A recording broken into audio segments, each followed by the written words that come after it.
ഇപ്പൊ ഒരു കാര്യം കൂടി ഞാൻ സൂചിപ്പിക്കട്ടെ.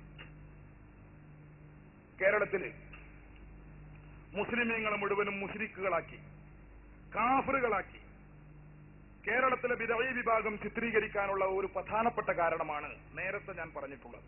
അതായത് നമ്മൾ മുഹിയുദ്ദീൻ ശൈഖിനെ വിളിക്കുന്നു, റസൂലുള്ളാഹിയെ വിളിക്കുന്നു, ഇസ്തിഗാസ നടത്തുന്നു.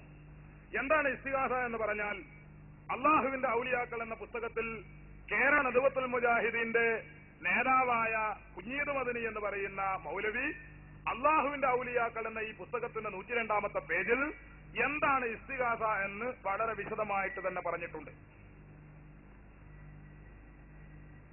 ഇസ്തിഗാസ എന്ന തലവാചകത്തിൽ കേരള നദവത്തുൽ മുജാഹിദീൻ പ്രസിദ്ധീകരിച്ച അള്ളാഹുവിന്റെ ഔലിയാക്കൾ എന്ന ഈ പുസ്തകത്തിൽ പറയുന്നത്, മനുഷ്യ കഴിവിന് അതീതമായ കാര്യങ്ങളിൽ ജീവിച്ചിരിക്കുന്നവരോടോ മരിച്ചവരോടോ സഹായാർത്ഥന നടത്തുന്നത് ശിർക്കാണ്, ബഹുദൈവാരാധനയാണ്.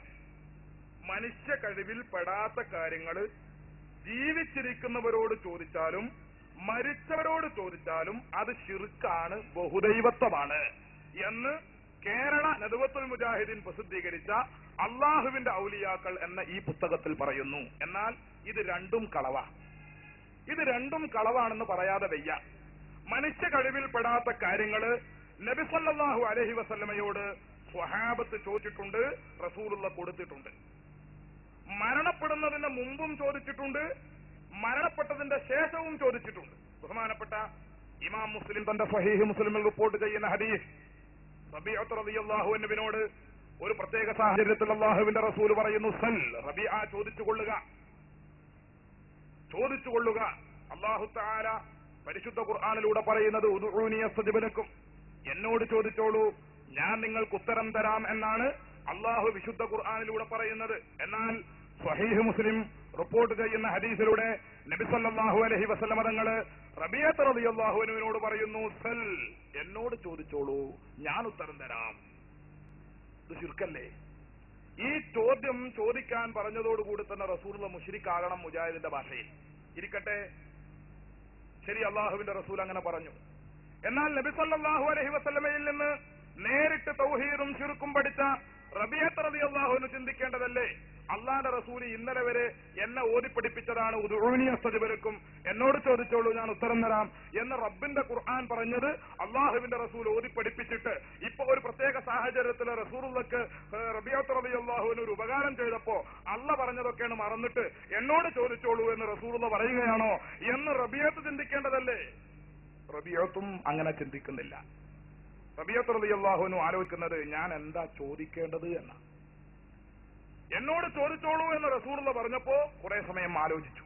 കുറെ സമയം ആലോചിച്ചതിന് ശേഷം റബീഅത്ത് റളിയല്ലാഹു അൻഹു അല്ലാഹുവിന്റെ റസൂലിനോട് ചോദിക്കുന്നു, അസ്അലുക മുറാഫഖതക ഫിൽ ജന്ന, നബിയെ, സ്വർഗ്ഗത്തിൽ അങ്ങയുടെ ചങ്ങാതിയായി അങ്ങയുടെ റഫീഖായി എനിക്ക് കിടക്കണം.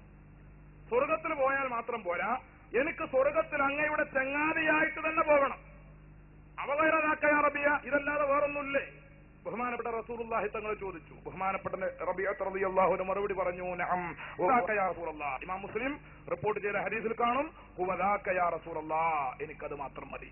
ശരി, ഈ ഹദീസിന്റെ മറ്റൊരു റിപ്പോർട്ടിൽ കാണാം, ശരി, ഞാൻ നിനക്ക് സ്വർഗ്ഗം തരാം. അല്ലാഹുവിന്റെ റസൂൽ ഏറ്റെടുത്തിട്ട് റബീഅത്തിനോട് പറഞ്ഞു, ഫഅഇന്നി ബികസറത്തി സുജൂദ്, സുജൂദ് അധികരിപ്പിച്ചുകൊണ്ട്, നിസ്കാരം വർദ്ധിപ്പിച്ചുകൊണ്ട് നീ എന്നെയും സഹായിക്കണം. ഏറ്റെടുത്ത കാര്യത്തിലാണല്ലോ സഹായം ചോദിക്കേണ്ടത്. റസൂലുള്ള സ്വർഗം കൊടുക്കാൻ ഏറ്റെടുത്തപ്പോ ആ സ്വർഗം കൊടുക്കുന്ന കാര്യത്തിൽ എന്നെ നീയും ഒന്ന് സഹായിക്കണമെന്ന് റബീഅത്ത് റളിയല്ലാഹു അൻഹുവിനോട് അള്ളാഹുവിന്റെ പ്രവാചകൻ ആവശ്യപ്പെടുന്നു. ചുരുക്കത്തിൽ നബി സല്ലല്ലാഹു അലൈഹി വസല്ലമ ജീവിച്ചിരിക്കുന്ന കാലത്ത് മനുഷ്യ കഴിവിൽപ്പെടാത്ത സ്വർഗം കൊടുക്കുക എന്നത് മനുഷ്യ കഴിവിൽപ്പെട്ടതാണോ? അല്ല. മനുഷ്യ കഴിവിൽപ്പെടാത്ത സ്വർഗം നബി സല്ലല്ലാഹു അലൈഹി വസല്ലമയോട് സ്വഹാബത്ത് ചോദിക്കുന്നു, റസൂലുള്ളാഹി തങ്ങൾ അത് കൊടുക്കുകയും ചെയ്യുന്നു. ഇനി നിങ്ങൾ നോക്കുക.